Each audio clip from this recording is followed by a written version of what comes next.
औज़ुबिल्लाहिमिनश्शैतानिर्रजीम बिस्मिल्लाहिर्रहमानिर्रहीम। अस्सलामु अलैकुम। Welcome to Faiz Mushtaq YouTube academy's channel. Dear aspirants, Punjab public service commission में तहसीलदार और नायब तहसीलदार के इम्तिहानात के लिए जिन लोगों ने अप्लाई किया था, वो लोग बहुत बेसब्री से इंतज़ार कर रहे हैं कि उनका टेस्ट कब होगा।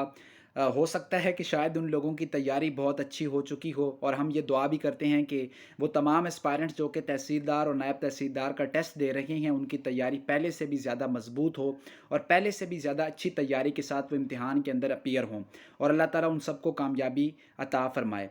तो आज की इस वीडियो के अंदर हम तहसीलदार और नायब तहसीलदार के जो एस्पायरेंट्स हैं उनके साथ अपडेट्स शेयर करेंगे। इससे पहले पंजाब पब्लिक सर्विस कमीशन ने आज कुछ नई जॉब्स का ऐलान भी किया है। तो वो एस्पायरेंट्स जो कि पंजाब पब्लिक सर्विस कमीशन की इन जॉब्स में उनके पास अगर कोई ना कोई क्वालिफ़िकेशन और वो फ़िट होते हैं तो वो ज़रूर अप्लाई करें।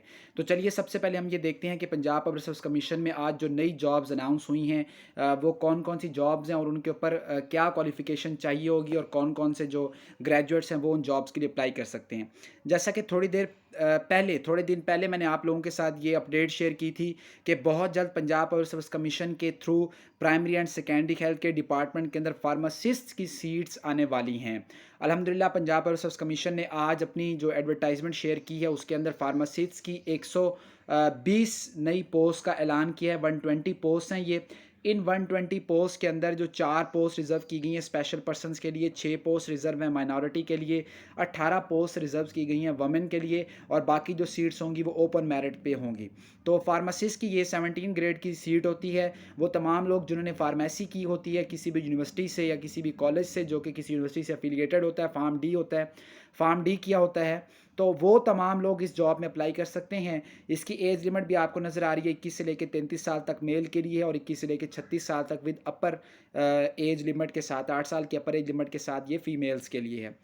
इसकी जो पोस्टिंग है वो किसी भी सरकारी हॉस्पिटल के अंदर होती है, और इसके जो टेस्ट का सिलेबस है वो 80% आप जो डी फार्म के अंदर पढ़ते रहें आपकी क्वालिफ़िकेशन से रिलेटेड होगा, और 20% में आपके जनरल नॉलेज के जो क्वेश्चंस हैं वो शामिल होंगे। तो वो तमाम आपके अगर आप में से किसी ने फार्मेसी किया हुआ है तो ज़रूर अप्लाई करें। अगर आपका कोई जानने वाला, कोई दोस्त, कोई फैमिली के अंदर है तो उन लोगों को भी ज़रूर मोटिवेट करें, क्योंकि ये बहुत बड़ी सीट होती है फार्मेसी की। इससे पहले भी पीपीएससी ने फार्मेसी की बहुत सारी सीट्स का ऐलान किया था, उसमें तो उतने बंदे ही पास नहीं हो सके थे जितनी की सीटें आई थी। दूसरा ये स्पेशलाइज हेल्थ केयर डिपार्टमेंट में 18 ग्रेड की जो सीट्स हैं उनको तो हम डिस्कस नहीं करते ऑब्वियसली। ये एक असिस्टेंट डायरेक्टर फील्ड की सीट है BS 17 में, एक पोस्ट ओपन मेरिट के ऊपर। इसके लिए मास्टर डिग्री चाहिए सोशल वर्क, सोशियोलॉजी, मैथमेटिक्स और स्टैट वाले। तो मैथमेटिक्स वाले, स्टैट वाले, सोशल वर्क और सोशियोलॉजी वाले जो लोग हैं वो असिस्टेंट डायरेक्टर फील्ड की ये पोस्ट है होम डिपार्टमेंट के अंदर, child protection and welfare bureau में। वहाँ पे मैथ वाले, सोशल वर्क वाले ये ज़रूर इस सीट के ऊपर अप्लाई करें। और इसके अंदर आप ये मत समझें कि एक सीट है तो हमें अप्लाई नहीं करना चाहिए। अल्लाह ताला की ज़ात ने जब आपको कहीं ना कहीं किसी जगह फिट करना होता है तो वो एक सीट के ऊपर भी आप फिट हो जाएंगे। और मज़े की बात यह है कि इसकी जो पोस्टिंग है वो आप देखें कि लाहौर के अंदर इसकी पोस्टिंग है। ठीक है, ज़्यादातर जो इसकी पोस्टिंग आनी है तो एक सीट है ये लाहौर की आपको सीट मिलेगी। आप इसके साथ साथ कोई भी पार्ट टाइम काम भी कर सकते हैं। अगर आप मैथमेटिशियंस हैं, स्टैटिस्टिशियन हैं, सोशल वर्क आपने डिग्री किया हो तो आप पार्ट टाइम यूनिवर्सिटी के अंदर भी पढ़ा सकते हैं, कॉलेजेस के अंदर भी पढ़ा सकते हैं। तो लाहौर में अच्छी ये सीट है जो लाहौर के बाहर के लोग हैं उनके लिए। और इसके अंदर जो अगर ये बहुत ज़्यादा लार्ज नंबर ऑफ़ कैंडिडेट्स आएंगे तो फिर इसके MCQs का टेस्ट लिया जाएगा। अदरवाइज अगर कैंडिडेट्स की तादाद कम होगी तो इसका टेस्ट नहीं लिया जाएगा, डायरेक्ट आपको इंटरव्यू के लिए कॉल किया जाएगा। इसके साथ साथ चाइल्ड प्रोटेक्शन ऑफिसर की एक सीट है। 2 सीट्स हैं ये, जो कि LLB जिन लोगों ने किया हुआ है, लॉ की डिग्री जिनके पास है, वो लोग यहाँ पे अप्लाई कर सकते हैं। इसके साथ साथ एक और सीट, ये जो लमसम की सीट्स हैं, इन सीट्स को भी मैं डिस्कस नहीं कर रहा क्योंकि ये हमारे ज़्यादा काम की नहीं है। तो ये हमने सीट्स के वाले बात की। हम बात करते हैं नायब तहसीलदार और तहसीलदार के इम्तहानात के हवाले से। देखें, जैसा कि मैं अपनी पहली वीडियो के अंदर ये बात शेयर कर चुका हूँ कि तहसीलदार और नायब तहसीलदार के 2 पेपर्स हैं और उनके जो नंबर ऑफ़ कैंडिडेट्स हैं वो बहुत ज़्यादा हैं। तो PPSC उनको लीक्ड लेक्चर पेपर्स के साथ साथ ही अकोमोडेट करेगा। तो आप लोगों के चांसेस हैं कि विद इन 1 मंथ इंशाल्लाह आप लोगों का पेपर हो जाएगा। PPSC के 2 वीक्स का शेड्यूल आप लोगों के सामने आ चुका है। तो आप उस शेड्यूल को जहन में रखते हो अपनी तैयारी जो है उसको चीज़ों को रिवाइज़ करना स्टार्ट करें। जो आपका रिटन टेस्ट है उसके ऊपर फोकस करें। जनरल नॉलेज के ऊपर फोकस करें। करंट अफेयर के जो डेली डोजेज होती हैं, जो कि आपको डिफरेंट सोशल मीडिया प्लेटफॉर्म्स के थ्रू आपको मिल जाते हैं, या आप अखबार का मुताला करते हैं, तो क्योंकि पीपीएससी ने अपने थोड़े से पैटर्न के अंदर तब्दीली कर दी है कुछ इस तरीके से कि अब जो क्वेश्चंस आएंगे वो उनके अंदर आपका कंसेप्ट ज़्यादा चेक किया जाएगा, आपका रटा इतना ज़्यादा चेक नहीं किया जाएगा। तो आप लोगों ने चीज़ों को अच्छे तरीके से अंडरस्टैंड करना है। तो आप लोगों का जो टेस्ट है तहसीलदार और नायब तहसीलदार वालों का, वो इंशाल्लाह जुलाई के अंदर कंडक्ट कर लिया जाएगा। अब तक की अपडेट के मुताबिक जुलाई का आखिरी वीक आप लोगों के लिए ज़्यादा इंपॉर्टेंट है।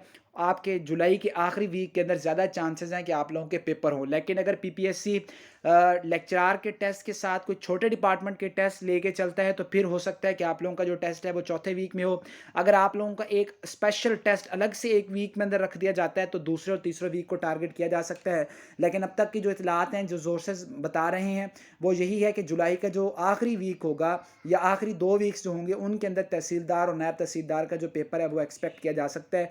तो आपके पास 3 साढ़े 3 हफ्ते आराम से बन जाते हैं। खूब डट के तैयारी करें, तमाम लोग अच्छे तरीके से पेपर की तैयारी करें, अपने जो कंसेप्ट्स हैं उनको क्लियर करें। करंट अफेयर को ज़्यादा फोकस करके जाना है आप लोगों ने, क्योंकि करंट अफेयर में बंदा बहुत ज़्यादा मार खाता है। इसके अलावा आप लोगों ने जो बाकी सारी चीज़ें हैं, बेसिक मैथमेटिक्स है, बेसिक इंग्लिश है, उन सारी चीज़ों को अच्छे तरीके से कवर अप करके जाना है ताकि आप लोगों का जो टेस्ट है वो अच्छे तरीके से कामयाब हो सके।